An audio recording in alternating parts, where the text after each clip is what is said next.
Welcome to this video guys. इस video से मैं फ्लास्क का ट्यूटोरियल सीरीज चालू करने वाला। तो सबसे पहले हम देखेंगे कि फ्लास्क क्या होता है, लेकिन उससे पहले हम देखेंगे कि एक वेबसाइट वर्क कैसे करती है। जैसे कि आप अपने मोबाइल में अपने ब्राउज़र पे जाते हो और instagram.com सर्च करते हो, तो आपके पास एक अच्छा सा पेज आ जाता है इंस्टाग्राम का। तो वो आता कैसे है, तो उसी को हम समझेंगे वो कैसे आता है। तो उससे पहले आपको 3 चीज़ समझने की ज़रूरत है।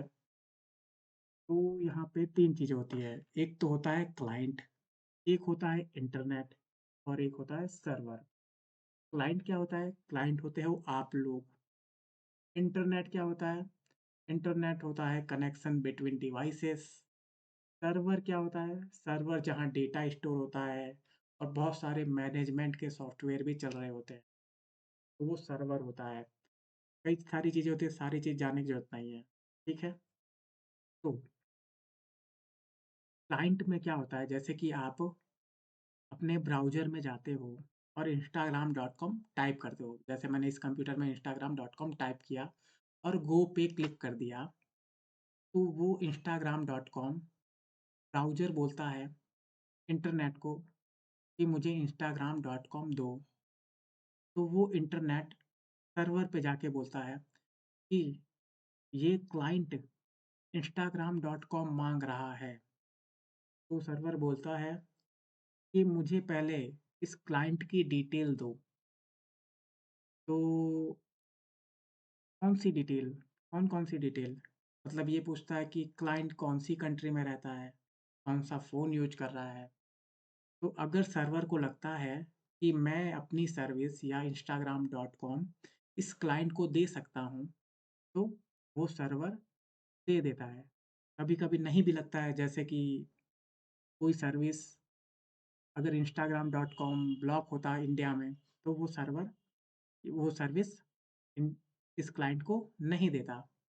लेकिन इंस्टाग्राम.कॉम तो बैन है नहीं, तो वो सर्वर अपनी सर्विस क्लाइंट को दे सकता है। तो सर्वर इंस्टाग्राम.कॉम इंटरनेट को देता है, फिर इंटरनेट इंटरनेट क्या करता है, उसी इंस्टाग्राम.कॉम को वापस क्लाइंट को दे देता है। तो इस हिसाब से आप देख पाते हैं अपने इंस्टाग्राम.कॉम के पेज को। तो यहाँ पे एक सवाल उठता है कि आखिरकार सर्वर भेजता क्या है? तो सर्वर भेजता है डेटा। वो किस टाइप का डेटा होता है? वो एक एचटीएमएल फ़ाइल भी हो सकती है और या कई सारे डेटा भी हो सकते हैं। जैसे कि जेसॉन डेटा हो सकता है, एक्सएमएल डेटा हो सकता है। तो अभी के लिए आप समझो कि वो एचटीएमएल फ़ाइल भेजता है। तो उस एचटीएमएल फ़ाइल को एग्ज़ीक्यूट करके आपका ब्राउज़र अच्छे से फ़ॉर्मेट में ला देता है। तो मुझे लगता है कि आपको एचटीएमएल तो आती ही होगी। अगर नहीं आती है तो मेरा एक एचटीएमएल पर वेब एचटीएमएल पे मेरा एक प्लेलिस्ट है, तो उसको एक्सेस कर लो आप, उसके 10 वीडियो देख लो, आपको एचटीएमएल की अच्छी जानकारी हो जाएगी। तो तो इसमें भी एक एग्ज़ाम्पल से समझा देता हूँ, तो उसके लिए तो यहाँ पे देख सकते हो, ये web.html है। web.html है ना? वो किससे बना है? मैंने इससे बनाया असल में। यहाँ पे कंट्रोल V करता हूँ। ये मैंने web.html का कोड ऐसा था, एचटीएमएल का कोड था, जिसमें बॉडी में था कि ये हेलो हेडिंग दे। मतलब ऐसा वेब पेज बनाया जिसमें सिर्फ़ हेलो लिखा हुआ है। तो वही एचटीएमएल पेज को मैंने सेव कर दिया था डेस्कटॉप पे। तो अब मैं इसको ओपन करता हूँ, तो ये देखो हेलो लिखा हुआ है। मतलब कि सर्वर कैसा भेजता है? सर्वर ऐसा भेजता है। सर्वर ऐसा कोड भेजता है, लेकिन आपका ब्राउज़र इस कोड को एग्ज़ीक्यूट करके ऐसा रिप्रेज़ेंट करता है, अच्छे फ़ॉर्मेट में रिप्रेज़ेंट करता है। तो आई थिंक आपको समझ में आ गया होगा। तो अब वापस देखते हैं अपने पीपीटी को। तो F5। तो आप ये देख सकते हो। तो यहाँ पे एक और क्वेश्चन आता है कि हाँ, कि सर्वर साइड स्क्रिप्टिंग लैंग्वेज क्या होता है और क्लाइंट साइड स्क्रिप्टिंग लैंग्वेज। तो सर्वर साइड स्क्रिप्टिंग लैंग्वेज होता है जो सर्वर पे एग्जीक्यूट हो जाए। जैसे कि कुछ एग्जांपल है, पीएचपी एक लैंग्वेज है जो सर्वर पे एग्जीक्यूट होता है, और है डॉट नेट भी है, और है जावा भी यूज करते थे और करते हैं भी, और आजकल पाइथन भी यूज करने लग गए हैं। और पाइथन के 2 मॉड्यूल, एक तो जेंगो और एक फ्लास्क, बहुत अच्छे मॉड्यूल हैं वेबसाइट को डिप्लॉय करने के लिए या सर्वर में रखने के लिए। एक वेब वेब फ्रेमवर्क है। तो जेंगो किस लिए है? जेंगो है अगर आपकी वेबसाइट ज़्यादा फंक्शनैलिटी है, मतलब बहुत इंटेंसिव अच्छा-सा वेबसाइट है, बहुत सारे फंक्शनैलिटी उसमें आप डालना चाहते हो, तब जेंगो यूज़ लेते हैं। लेकिन फ्लास्क कब यूज़ लेते हैं? जब फंक्शनैलिटी ठीक-ठाक हो, ज़्यादा फंक्शनैलिटी नहीं हो आपके वेबसाइट में, तब हम फ्लास्क यूज़ में लेते हैं। मतलब कि छोटी-मोटी वेबसाइट बनाने के लिए हम फ्लास्क यूज़ में ले लेते हैं। तो हम इस ट्यूटोरियल सीरीज़ में फ्लास्क देखेंगे। क्यों देखेंगे फ्लास्क? क्योंकि फ्लास्क ईज़ी लर्निंग है और मेरा चैनल डेटा साइंस से रिलेटेड है। तो डेटा साइंस में वेब पेज का क्या मतलब, इतना ज़्यादा मतलब नहीं रहता है, लेकिन थोड़ा बहुत मतलब रहता है कि कभी-कभी अपन को अपना जो मॉडल है, हम डिप्लॉय करना चाहते हैं, तो कहाँ डिप्लॉय करें? वो अपना मॉडल अपने पास तक ही रहे, अपन सबको देना चाहते हैं। तो हम वेबसाइट पे वो मॉडल डिप्लॉय कर दें तो कितनी अच्छी बात रहेगी। तो इसलिए मैं ये बता रहा हूँ कि कैसे हम डिप्लॉय कर सकते हैं अपने मॉडल को, इसलिए मैं बना रहा हूँ ये ट्यूटोरियल सीरीज़। तो आई थिंक आपको समझ में आ गया होगा फ्लास्क होता क्या है। अब एक होता है client side scripting language. Client side scripting language मतलब कौन-कौन सी लैंग्वेज, पहले ये बता देता हूँ। एक तो एचटीएमएल है, एक सीएसएस है और एक जावास्क्रिप्ट है। तो आप बोल रहे हो क्लाइंट साइड स्क्रिप्टिंग लैंग्वेज मतलब क्लाइंट के साइड पे एग्जीक्यूट होती है।